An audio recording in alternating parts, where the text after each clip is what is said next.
Salut à tous, c'est Théo et bienvenue dans un nouvel épisode de C'est quoi le problème?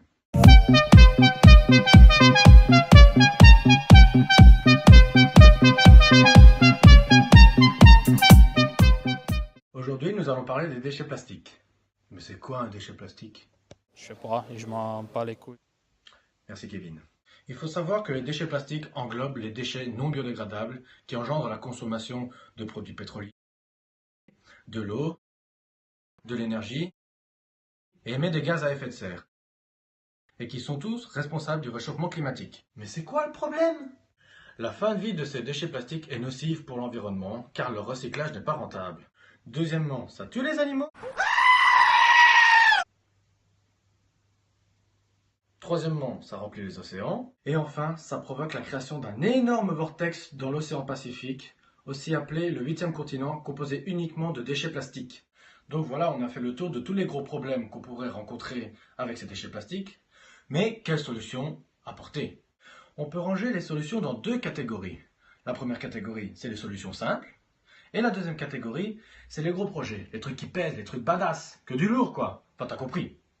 Dans les solutions basiques, on retrouve plusieurs possibilités, telles que le tri sélectif, la réduction d'emballage alimentaire, la production de déchets biodégradables et le recyclage. À propos du recyclage, j'aimerais vous parler de quelques exemples assez cocasses.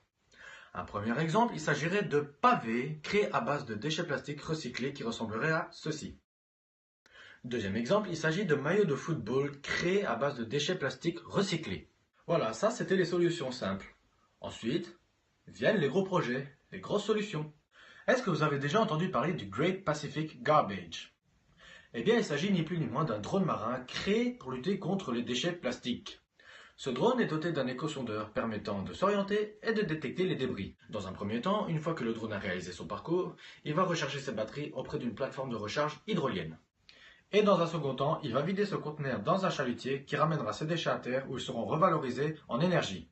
Ou sinon, il y a une autre solution qui a été proposée par un petit génie hollandais du nom de Boyan Slat, Bobo pour les intimes.